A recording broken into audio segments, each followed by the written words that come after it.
안녕하세요. 사람의 시선이 아닌 하나님의 시선에 주목하며 날마다 성장하는 여러분이 되시길 축복합니다. 쉽고도 정확하게 알차고 재미있게 하나님의 말씀을 가슴 깊이 새기는 시간, 소문난 성경교실의 조준철 목사입니다.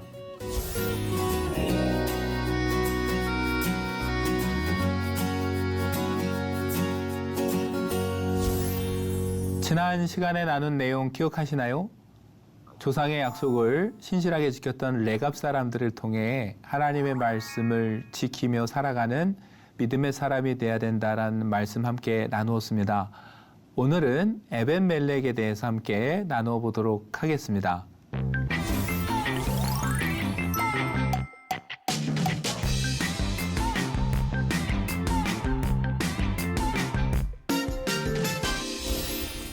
(2016년에) EBS에서 실험을 하는 영상을 하나 찍었습니다. 보시면 알겠지만 5명의 학생들이 있는데요. 주어진 시간 동안 이 시험을 풀고 답안지를 제출하라고 했습니다. 근데 사실 이 5명 중에 4명은 방송국 스텝이었고요. 1명만 진짜 학생이었습니다. 근데 학생은 이 모든 사실을 모르는 상태였고요. 이제 시험을 열심히 풀던 중에 이 실내로 연기가 스며들기 시작했습니다. 누가 봐도 불이 난 게 아닐까 하는 상황이 발생한 거죠. 그러고서 관찰을 하는 거예요. 한 학생이, 실제 학생이죠. 주변을 살펴보는데 나머지 4명이 계속 시험 문제를 풀고 있었습니다. 여러분, 이 한 명의 학생이 어떻게 했을까요? 계속 같이 시험을 풀었습니다. 시험 끝나고 나서 물었습니다. 불이 난 것 같은 상황에서도 왜 탈출하지 않고 계속 시험 문제를 풀었는가? 그 질문의 답은 남들이 다 그냥 풀고 있어서였습니다. 다른 사람들이 전부 요동하지 않고 시험을 풀다 보니까 혼자 일어서서 나가는 게, 남의 이목을 받는 게 부담스럽고 내가 착각한 거 아닌가 싶은 생각에 계속 남아서 이제 시험을 푼 거였죠. 여러분, 그렇도록 이처럼 우리는 남들의 이목을 신경 쓰면서 사는 사회에 살고 있습니다. 남들이 어떻게 생각할까? 남들의 여론은 어떤가? 대다수의 사람이 흘러가는 것에 있어서 혼자 반대 의견을 제시하는 건 그만큼 어려운 시대죠. 1963년에 미국의 심리학자인 밀그램이 전기 충격 실험을 했습니다. 2차 대전 때 나치가 자행한 학살을 보면서 인간이 어떻게 이렇게 끔찍한 일을 저지를 수 있을까 생각하던 중에 실험을 했어요. 학생들에게는 기억력에 관한 실험을 한다라고 속이고서 틀린 답을 말할 때마다 전기 충격기 버튼을 누르라고 했습니다. 근데 놀라운 건 65%가 상대편이 죽을 수도 있는 정도의 높은 전기 충격을 가했다는 거예요. 두려움에 떨면서도 그걸 눌렀다는 겁니다. 그 나중에 왜 눌렀냐고 물어봤더니 이유는 하나예요. 권위 있는 연구자의 명령을 따라야 한다는 생각 때문에 마음으로 괴로워하면서도 이것을 끝까지 버튼을 눌렀다라는 거죠. 이 교수가 실험을 하는 거라 누르라고 하니까 자기 마음속으로는 상대방이 고통스러워하는 것을 보면서도, 그래서 마음이 불편하면서도 누르라고 하니까 교수님이 눌렀다는 거예요. 그러니까 사람은 이런 심리가 있어서 악에 휩쓸리기도 하고 잘못된 판단에 동조하기도 한다라는 겁니다. 여러분, 그만큼 우리는 남들의 이목을 신경 쓰면서 대다수의 의견에 반대하는 의견을 내는 건 정말 쉽지 않다라는 것을 우리가 늘 일상에서 경험하면서 살고 있습니다. 근데 여러분, 대다수의 사람과 정반대의 목소리를 내면서 용기 있게 공의를 실천하고자 했던 사람이 바로 오늘 우리가 살펴볼 오벳 에돔입니다. 그 배경은 예레미야 때입니다. 예레미야 선지자가 하나님의 말씀을 전했는데 그 내용이 사람들이 전혀 기대하는 것과는 반대의 내용이었습니다. 예레미야가 말합니다. 여호와께서 말씀하셨다 하면서 뭐라고 하냐면은 이 성에 머무는 자는 칼과 기근과 전염병에 죽으리라 그랬습니다. 누가 들어도 끔찍한 심판에 대한 예언이죠. 그러나 갈대아인에게 항복하는 자는 살리니 그렇습니다. 그는 자기의 목숨을 건지리라. 모두가 죽을 텐데 누가 살 수 있느냐? 갈대아인에게 항복한 사람만이 목숨을 건질 것이다 그랬습니다. 그러면서 또 여호와께서 말씀하시니라 하면서 이 성이 반드시 바벨론 왕의 군대의 손에 넘어가리니 그가 차지하리라. 여러분, 이스라엘 민족의 입장에서는 적국을 이롭게 하는 발언입니다. 우리를 침략해오는 적의 편에 서서 항복해라, 항복해야 산다 라는 말을 하는 거죠. 어느 누구도 이 예레미야를 좋아하지 않았고 이 심판의 메시지를 받아들이지 않았습니다. 그럴 만도 하죠. 우리나라에 적국이 쳐들어오는데 나가 싸우자도 아니고 항복해야 산다, 아니 우리 다 죽는다라고 말했을 때 과연 우리가 쉽게 그 메시지를 받아들일 수 있을까요? 우리도 그렇지 않을 겁니다. 이 시대 사람들도 그랬습니다. 대부분 그래서 예레미야의 선포를 외면했습니다. 그리고 고관들은 왕에게 가서 말합니다. 예레미야를 어떻게 해요? 죽이자고 말합니다. 왜냐하면 전쟁을 앞두고 자꾸 이런 얘기를 하는 건 사기를 떨어뜨리는 일이에요. 전쟁도 시작 전에 패할 것 같아요. 고관들이 보기에는 이런 예레미야를 계속 살려둬서 이런 예언을 하게 둬서는 안 되는 겁니다. 죽여야 된다라고 주장을 하는 거죠. 이러한 고관들에게 시디에게 말합니다. 살리든 죽이든 당신들 뜻대로 하라. 나에겐 힘이 없다. 당신들이 알아서 하라라고 이제 떠넘깁니다. 그랬더니 고관들이 어떻게 하느냐? 그들이, 즉 고관들이 예레미야를 끌어다가 왕의 아들 말기야의 구덩이에 던져 넣었습니다. 그나마 죽이지 않은 것을 다행이라고 생각해야 될까요? 구덩이에 던져 넣었습니다. 구덩이라고 해서 우리가 쉽게 생각하면 안 됩니다. 이 구덩이라는 것은 우기에 비가 오면 가둬두었다가 그 물을 쓰기 위해서 파둔 겁니다. 기록에 보면 얕으면 2m 정도, 깊은 건 8m 정도 깊이의 구덩이라고 하니까 이게 보통 작은 구덩이는 아닌 게 분명하죠. 그 다음에 내용을 봐도 알 수 있습니다. 예레미야를 구덩이에 던져 놓는데 그냥 밀어 넣는 게 아니라 어떻게 합니까? 줄로 달아 내렸다 그럽니다. 그러니까 사람을 줄로 달아서 내릴 정도니까 이게 보통 깊은 게 아니죠. 예레미야가 혼자 그냥 기어서 나올 수 있는 정도는 아닌 게 분명하고요. 사람도 그냥 내려다를 정도가 아니라 줄로 내릴 정도로 아주 깊은 웅덩이라는 걸 알 수 있습니다. 또 하나, 물이 없고 진창뿐이었다 그럽니다. 그래서 예레미야가 진창 속에 빠졌더라. 이게 바짝 말랐다면 그나마 이제 바닥이고 흙이겠지만 생각을 해보세요. 깊은 구덩이에 물을 받아다 쓸다고 파둔 겁니다. 그 물이 밑에 고였다면은, 오랜 시간 있었다면은 그 바닥은 진흙창이 되는 거죠. 거기다 사람을 달아내리면 잠깐은 모르겠지만 시간이 지날수록 점점 진창 속에 빠지게 됩니다. 그리고 거기서 하루 이틀 계속 시간이 지나다 보면은 더군다나 먹을 것도 주지 않는다면은 여기서 질식해서 진흙 속에 질식해 죽거나 이제 굶어서 죽게 되는 거죠.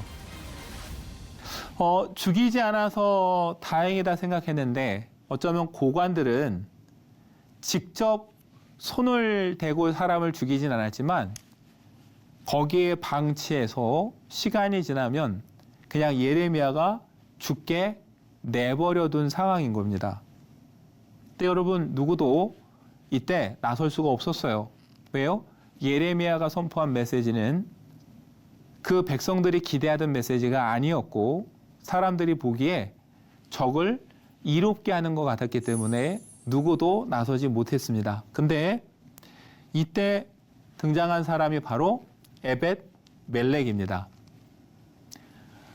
7절은 이렇게 소개합니다. 왕궁 내시인 구스 사람 에벳 멜렉이라고 합니다. 그는 내시입니다. 더군다나 구스, 에티오피아 사람입니다. 사실은 왕의 내시로서 왕의 측근에 있긴 하지만 사실 유대인들의 관점에서 보면은 하나님 앞에 나설 수 없는 사람, 그 총회에 들어올 수 없는 사람입니다. 바로 에벳멜렉은 그런 내시이자 구스인이었어요. 에벳멜렉이라는 이름도 개인의 이름이라기보다는 그의 직함일 거라고 해석을 합니다. 그래서 에벳멜렉의 뜻이 왕의 종이란 뜻이거든요. 그래서 아마 에벳멜렉은 개인의 이름이라기보다는 아마 이 사람의 직함이었을 거다. 내시이자 구스 출신의 왕을 섬기는 종, 누군지 모를 그 사람이 왕에게 가서 말합니다. 그들이 예레미야를 구덩이에 던져 넣음을 들으니라. 즉 고관들이 예레미야를 그 구덩이에 던져 넣었다는 얘기를 들은 거죠. 그리고 가서 말합니다. 시드기야에게 말하기를 내 주 왕이여, 저 사람들이 선지자 예레미야에게 행한 모든 일은 악하니이다 그럽니다. 여러분 누구도 감히 나서지 못한 때 내시이자 구스 출신의 종이 나서서 예레미야에게 행한 이 일은 악하다라고 단정을 짓고 말합니다. 왜 악하느냐? 성중에 떡이 떨어졌거늘, 즉 먹을 것이 없습니다. 성중에 있는 사람도 먹을 게 지금 없는데 구덩이에 던져 넣은 사람에게 누가 먹을 것을 챙겨주겠습니까? 그러니까 에벳멜렉이 봐도 이 상태로 가면 어떻게 돼요? 그가, 예레미야가 그 구덩이에서 굶어 죽을 겁니다. 고로 이건 옳지 않습니다. 아주 악한 일입니다 라고 단호하게 말하는 거죠. 그랬더니 어떻게 합니까? 왕이, 시드기야 왕이, 즉 에벳멜렉에게 명령합니다. 뭐라고 명령하냐면은 너는 여기서 30명을 데리고 가서 예레미야가 죽기 전에 그를 구덩이에서 끌어내라. 여러분 30명을 끌고 가라 라고 얘기를 합니다. 여러 가지 의미가 있어요. 예레미야를 줄로 달아 내렸던 것처럼 끌어올리는 일도 쉽지 않은 일이라는 것을 알 수 있는 거고요. 다음에도 살펴보겠지만 이 일을 누구도 찬성하지 않을 거라는 걸, 좋아하지 않을 거라는 걸 시드기야도 아는 거죠. 그래서 누가 또 방해하지 않을까 두렵기도 하고 해서 에벳멜렉 혼자 가는 게 아니라 30명을 데리고 가서 예레미야를 끌어내라 이렇게 명령을 하는 겁니다. 여러분, 그래서 예레미야는 겨우 생명을 건지고 다시 시드기야 앞에 가서 하나님의 말씀을 전하게 되는 거죠. 여러분, 이 장면에서 우리가 대비되는 모습을 볼 수 있습니다. 아까 말씀드렸죠? 이 에벤멜렉, 구스인인 에벤멜렉은 어떻게 합니까? 그 명령이 떨어지자마자 가서 헝겊과 낡은 옷을 겨드랑이에 대고 줄을 그 아래 대시오, 이렇게 예레미야에게 말합니다. 다시 한번 확인되는 거예요. 이 구덩이가 정말 깊다는 걸. 그리고 예레미야가 올라오기엔 너무 지쳤다라는 걸. 그래서 어떻게 돼요? 함께 간 사람들과 헝겊과 낡은 옷을 엮어서 줄을 만들어 내렸고, 예레미야에게 그 겨드랑이 밑에 그 줄을 끼라고 말하는 거예요. 그리고 그 줄로 예레미야를 구덩이에서 끌어냅니다. 구스인은 어떻게 해요? 선지자를 구해냅니다. 위험을 무릅쓰고 가서 줄을 달아내려 선지자를 건져내는 거죠. 그런데 정작 이스라엘의 왕이라고 하는 시드기야는 어떻습니까? 정말 누구보다 하나님을 존중히 여긴다면 그 선지자를 구해야 됐을 그 시드기야는 눈치를 보기에 바쁩니다. 아까 말씀드렸죠? 우리는 사람들의 이목을 신경 쓰면서 거기에 끌려다닐 때가 많은데 바로 시드기야가 그런 사람인 거죠. 고관들이 와서 예레미야를 죽이자 할 때 시드기야는 이렇게 말합니다. 그가 너희 손에 있느니라. 왕은 조금 더 너희를 어떻게 해요? 거스를 수 없느니라. 본인이 왕인데도 힘이 별로 없어요. 그래서 말하기를 왕인 내가 당신들을 거스를 수 없고 내가 뭘 할 수 있겠느냐. 그러면서 그가 예레미야가 너희 손 안에 있다. 너희 수중에 있으니 너희 뜻대로 하라 하면서 오히려 살려야 될 예레미야를 무책임하게 고관들에게 던져준 사람이 시드기야입니다. 그뿐 아니라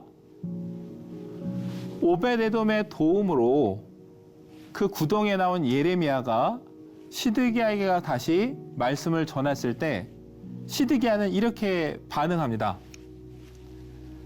나는 갈대아인에게 항복한 유다인을 두려워하노라.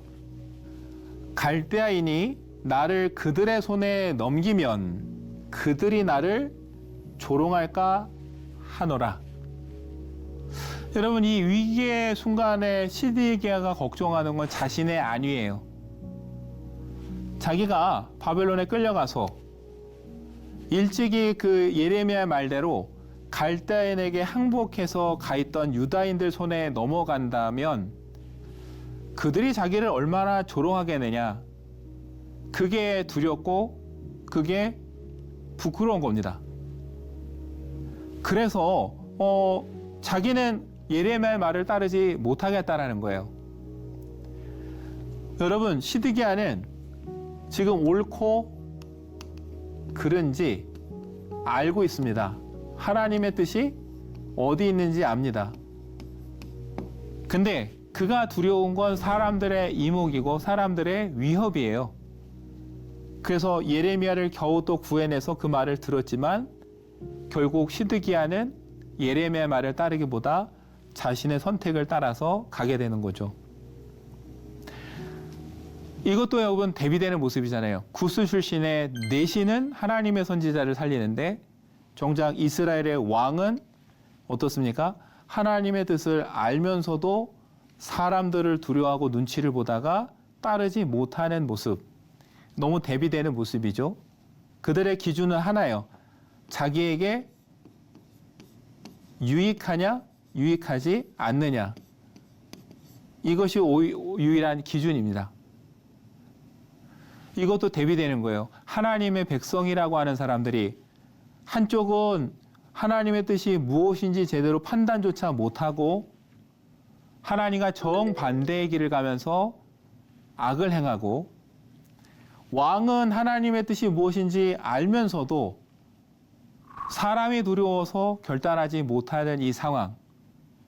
근데 여러분, 그 상황에서 하나님의 선지자를 구한 사람은 바로 이방인 출신의 넷이 오벳에돔. 어쩌면 그 이름조차 우리가 모르는 왕의 종인 한 사람이 하나님의 선지자를 구했다라는 건 우리에게 시사하는 바가 큽니다. 여러분, 그 이름 없는 한 사람 때문에 예레미야는 하나님의 말씀을 전하는 사역을 끝까지 감당할 수 있었던 거죠. 그리고 하나님은 그 이름 없는 한 사람을 통해서 하나님의 계획을 또 실현해 가세요. 그리고 약속하십니다. 여호와의 말씀이니라. 내가 그날에 너를 구원하리니 네가 그 두려워하는 사람들의 손에 넘겨지지 아니하리라. 내가 반드시 너를 구원할 것이라. 네가 칼에 죽지 아니하고 노량물같이 네 목숨을 얻을 것이니. 그래서 중요한 말씀을 하세요. 네가 나를 믿었음이라. 여러분, 왕이냐 유대인의 혈통이냐가 중요한 게 아니라 하나님은 뭘 보세요? 그의 믿음을 보셨습니다.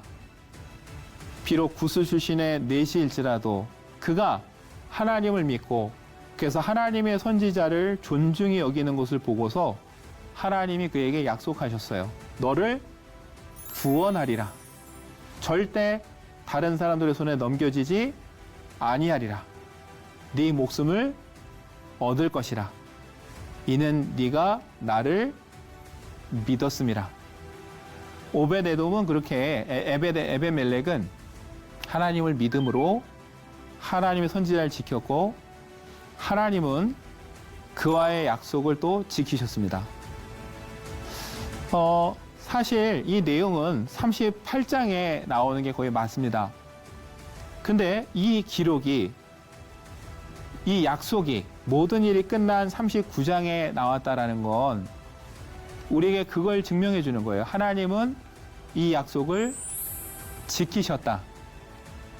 하나님은 이 약속을 실제로 지켰다라는 걸 보여주시기 위해서 어쩌면은 모든 일이 끝난 후에 하나님의 이 약속이 기록되어 있는 것이죠.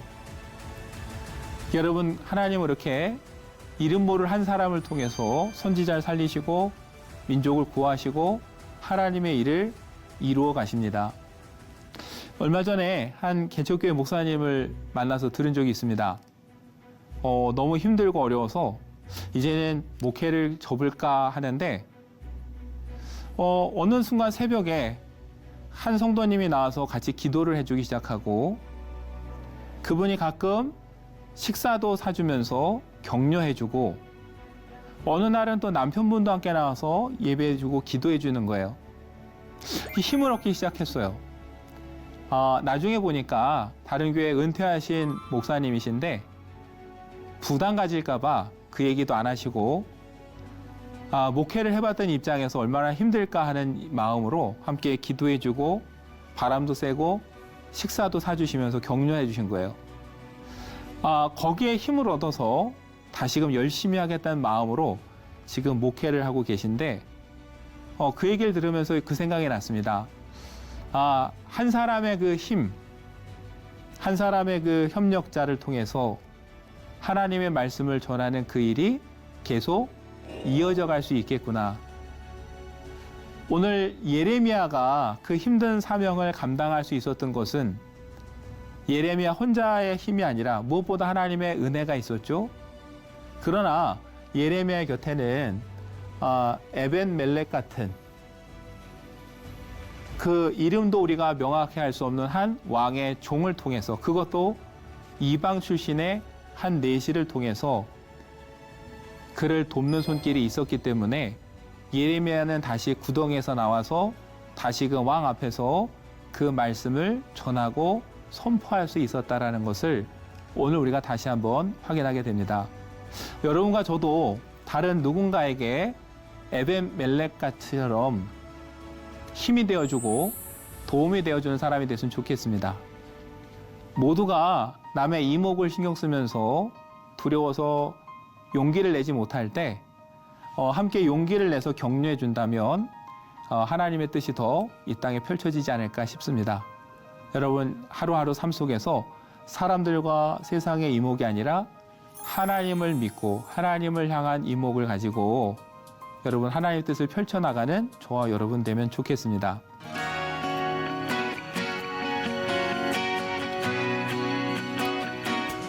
여러분 유익한 시간 되셨나요? 오늘 수업은 유튜브를 통해 다시 보실 수 있습니다. 언제나 말씀을 가장 사랑하고 말씀대로 살기 위해 힘쓰시는 여러분이 되시길 바랍니다. 다음 시간에는 모르드게에 대해서 함께 배워보는 시간을 갖도록 하겠습니다.